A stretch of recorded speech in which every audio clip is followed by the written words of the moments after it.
Hi guys, welcome to Aerial Oddities. My name's Luke, and today we're going to be carrying on our in-depth look at the UFO whistleblower David Grusch's interview with Ross Coulthard. In this video, we're going to be covering Grusch's whistleblower complaint of reprisals. Let's keep going. Pressed to gain direct access to this program, and that's when his trouble started. Grusch claims his investigation was stymied, his requests for access rebuffed. They shut the door in my face. They denied me access to these programs. Soon after, he says, he endured reprisals and retaliation from above. He then... So as soon as Grusch finds out about this program, he presses to gain direct access. And then directly afterwards, his investigation for the UAP task force was stymied or thwarted, and his requests for access were rebuffed, and he was told, no, you do not have access to this program. Soon after this, he endured reprisals and retaliation from above. Now, Mr. Grusch hasn't gone into any specific detail on this, as it's currently under investigation, but from implications from what Mr. Coulthard has said so far about it, I believe it can be something along the lines of possibly break-ins at his home, being followed, and also his classification was revoked on a number of occasions.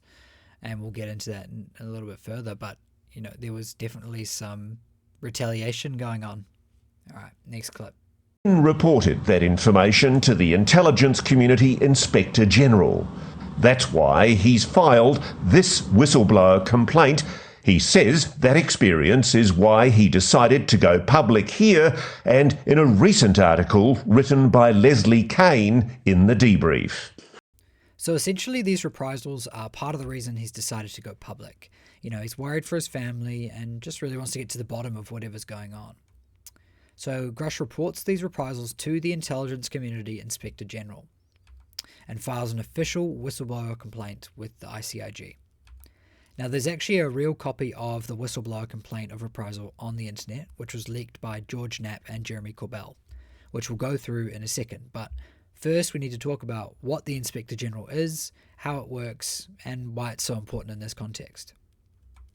So the Inspector General is an office within the Department of Defense that is essentially the internal police force for the whole military complex. There are Inspector Generals within pretty much all of the agencies and departments within the DoD, and they investigate allegations of fraud, wastage, and misuse of power, among other things.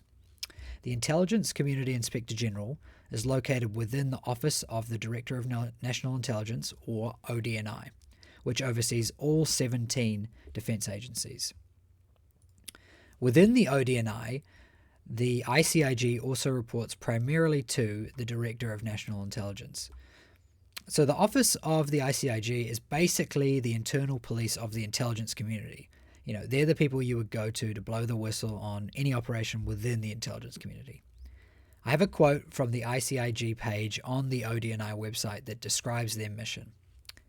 The Inspector General of the intelligence community conducts independent and objective audits, investigations, inspections, and reviews to promote economy, efficiency, effectiveness, and integration across the intelligence community. The ICIG does so with integrity, professionalism, and independence. We conduct our mission free of external influence and provide objective assessments, findings, and conclusions, regardless of political or personal consequence. So, you know, they take their jobs very seriously. It's their job to keep the intelligence agencies in check. So now that we know what the IG does, we can see why an official whistleblower complaint is such a big deal. It's an official process taken through official channels. So now let's dive into the actual complaint and break it down some more. So here's the complaint. You can pause and have a read through if you like, but I've highlighted some of the aspects that I find most interesting. So starting with disclosure of urgent concern, you know, this reflects the very serious and urgent nature of the claim and that it needs to be acted upon as soon as possible. And we can see a little bit of detail on Mr. Grusch's career in the first couple of lines, talking about the NGA and Air Force and such. But I find it interesting to see that it's mentioned about his top secret SCI level of access at the NGA and also talks about his role at the NGA, where he was involved in UAP analysis as a technical advisor, obviously due to his obvious physics background and clearance. Okay, so here we start to get into the allegations and, directly alleging specific crimes, and essentially he's claiming willfully withholding from Congress information. So essentially claiming that there's a program with no congressional oversight. He's also alleging reprisals and threats that are of urgent concern. And then here is where he starts to talk about basically what he knows and what evidence he's got. So Mr. Grusch previously served as a fully cleared member of the US government's UAP task force. He has direct knowledge that certain intelligence community elements have purposely and intentionally withheld and or concealed UAP-related classified information from the US Congress. He has direct knowledge that this classified information has been withheld and or concealed by involved intelligence community elements to purposely, and intentionally thwart legitimate congressional oversight of the UAP program. So this gives us a little bit of backstory into it. He's basically inviting an investigation. He's saying, I've got this information. I know I have direct knowledge of crimes that have been broken. Come ask me questions. In July 2021, Mr. Grusch confidentially provided UAP-related classified information to the Department of Defense Inspector General. So the DoD IG, this is where he was talking about the withholding of UAP-related information to the DoD IG, who's essentially the boss of the Intelligence Community Inspector General, who was a man at the time named Sean O'Donnell, who was an ex-Department of Justice prosecutor for about 15 years and is the current Inspector General of the Environmental Protection Agency. So, he was a big wig to talk to, and this was, literally 2 years ago now, so this has been in the works for a long, long time. Grusch believes that his identity and the fact of his UAP-related communications with the DoD-IG have been disclosed to individuals and or entities outside the DoD-IG, and that he's suffered retaliation and reprisals related thereto. So, Grusch believes that his identity was leaked to an outside organization of some kind that has perpetrated these reprisals. Since his protected disclosure, to the DoD-IG, Mr. Grusch has been subjected to numerous adverse security clearance actions.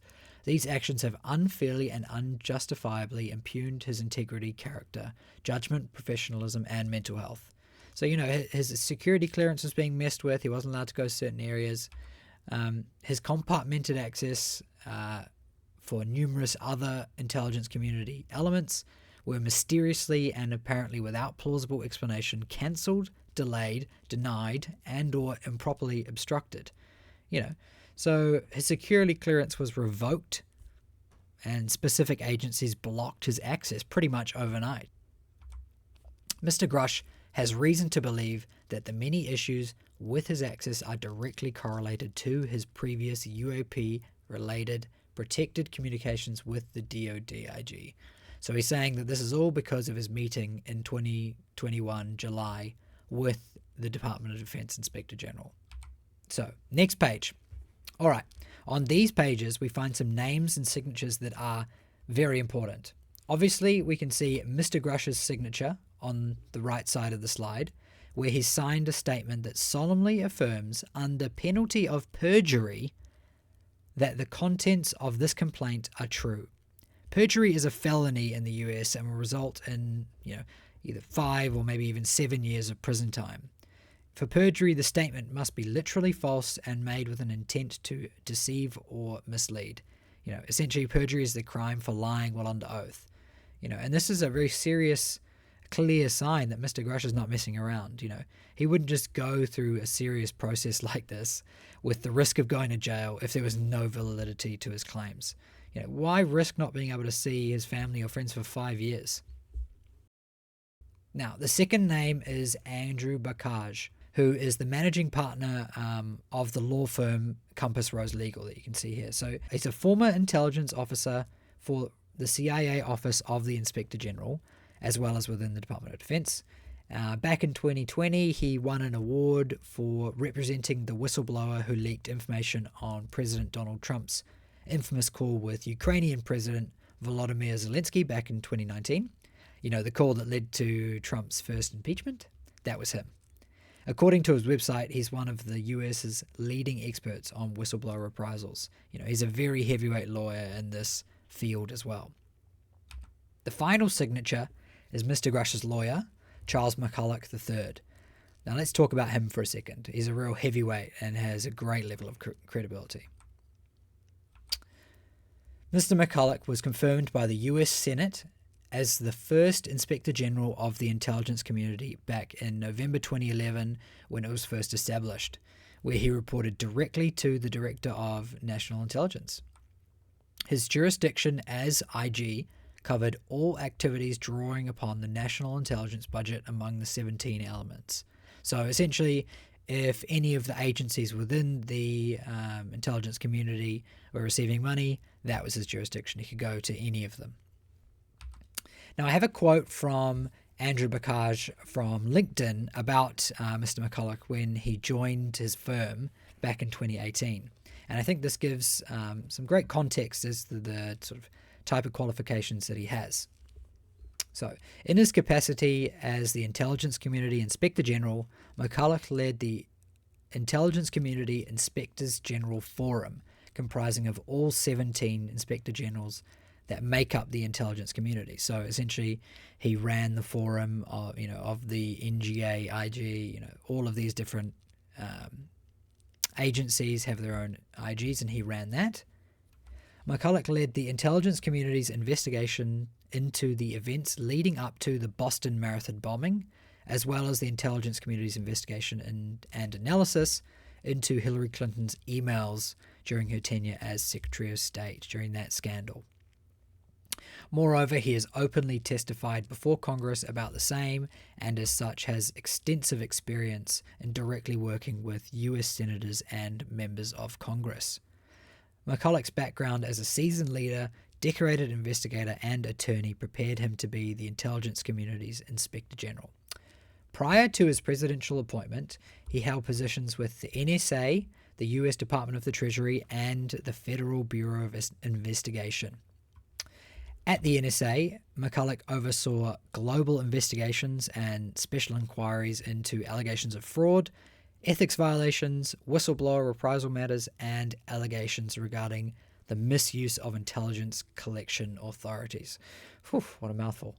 At the Treasury, while on detail with the White House, he assisted with the establishment of the Department of Homeland Security, and during his 10-year career in the FBI, he worked as a special agent, among other roles. He was a member of the FBI SWAT, oversaw an organized drug crime enforcement task force, and participated in a number of high-profile federal investigations and prosecutions. Few attorneys possess the credentials that Chuck does. Whether it's a security clearance matter, a discrete investigative matter, or advising clients who may be preparing to testify before Congress, Chuck will provide them with adept legal guidance and practical advice uniquely tailored to their needs. So that gives some pretty good context to the type of people who are backing Grusch with this process and these allegations. To be signed off and backed by these two very experienced lawyers, Grusch must have some very compelling and obvious, clear evidence. I believe that you can only really add to Grusch's impeccable credibility with the backing of these two expert whistleblower lawyers. Okay, so now to summarize with some key notes. So Grusch had this drafted by his lawyer, Mr. McCulloch, who was the first Intelligence Community Inspector General when the position was created, and is also a well-respected lawyer at a well-respected firm.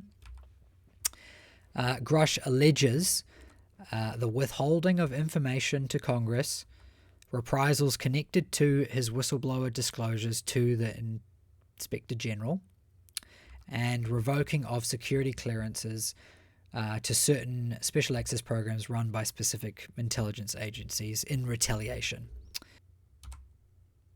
now Grusch is requesting facilitation by the ICIG of meetings with the top defense committees in the House and the Senate. So now he's requesting to take his complaint to the highest level that it can go, to Congress. So, you know, he's been backed by these extremely experienced lawyers. He's going through the official channels. He's doing everything right. And the only reason why he can't show us the evidence right now is because it's all classified and they have to go through the correct declassification method. So even though we're not seeing any specifics, I think the fact that there's even a whistleblower complaint of reprisal at all, you know, that really puts the nail on the coffin for me. You know, something is definitely going on here. Okay, guys, so we're going to have to stop this one again here for time. I waffled for quite a while on this one, so thank you for watching if you've made it this far. Next video, we're going to be watching a few more clips, a bit of discussion around Grusch's credibility, some speculation, and the bigger picture as we move forward. Thank you again for watching. See you in the next video.